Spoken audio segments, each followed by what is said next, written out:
Will you drink to the earth and to the days which have passed upon it? Will you drink to the fullness which was and to friends who have passed on?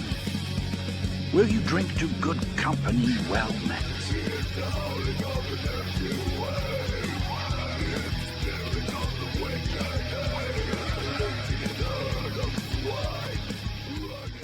For Europe, it just keeps getting worse. Nordstream gas pipelines connecting Russia to Europe.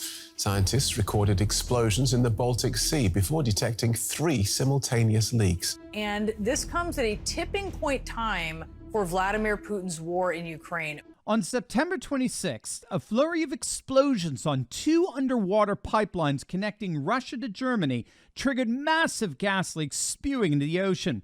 The explosions happened at 4 locations, 2 in Denmark's exclusive economic zone and 2 in Sweden. Something happening in the Baltic, right? Well, let's play out 2 indisputable facts.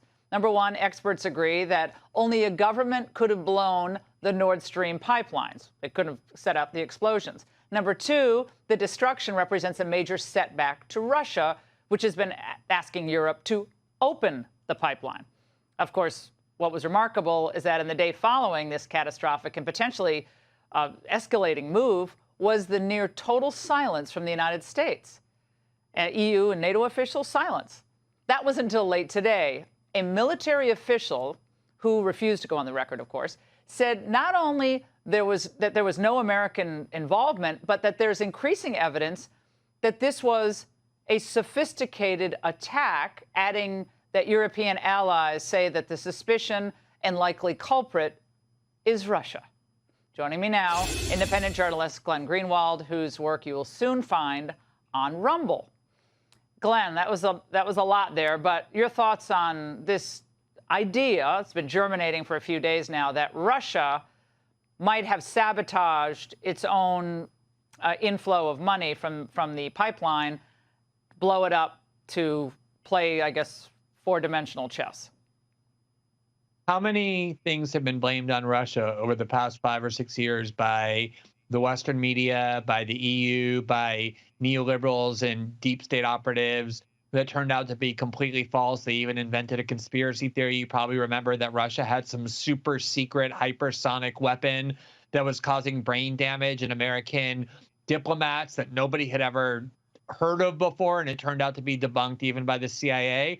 Why would Russia explode their own pipeline that gives them enormous amounts of leverage? They can turn off that pipeline at any time that they want, which gives them exactly the power that they most want. Shortly after the explosions, Swedish officials conducted a series of official investigations into what appeared to be a clear act of intentional sabotage. And yet, after completing their investigations, Swedish officials refused to share any of their findings, either with Russia or with Europe. Even Denmark was shut out of their investigative findings.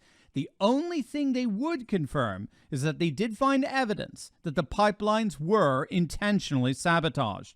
According to German paper Der Spiegel, Sweden justified its refusal by claiming, quote, the confidentiality level of the results of its investigation was too high to share them with other states. The mystery of Sweden's actions only deepened just days ago when Swedish officials rejected plans to set up a formal joint investigation team with Denmark and Germany to look into the cause of the explosion. The pipeline blows up in the middle of this war, and we're going to blame Russia for that?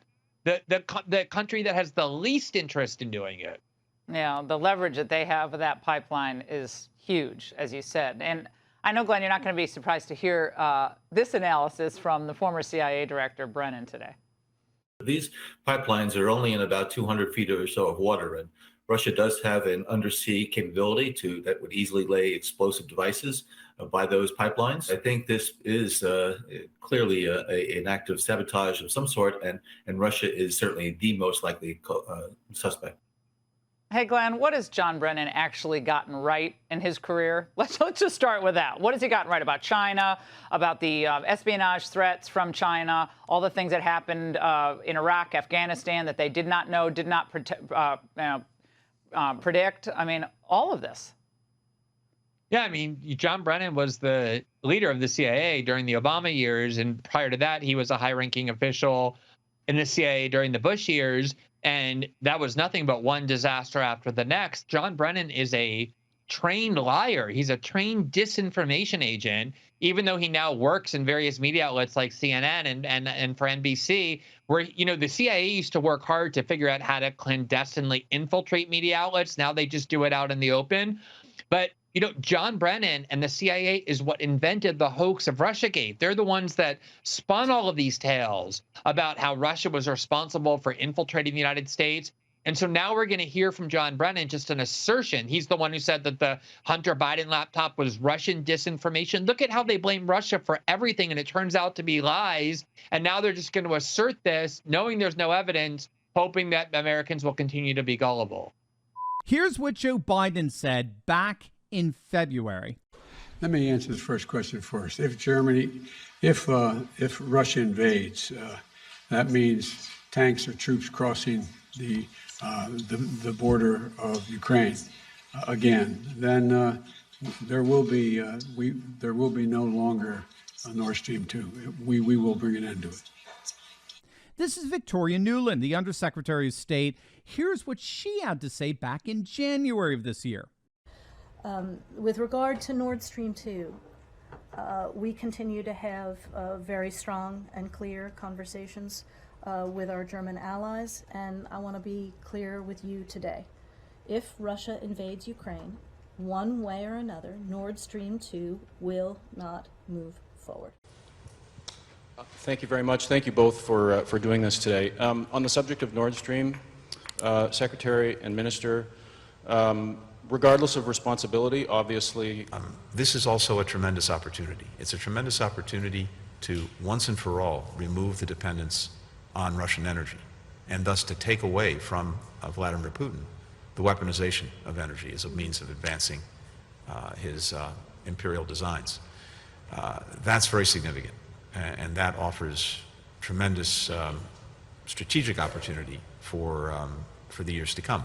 But meanwhile, we're determined to do everything we possibly can to make sure that the consequences of all of this are not borne by citizens in our countries, or for that matter, around the world.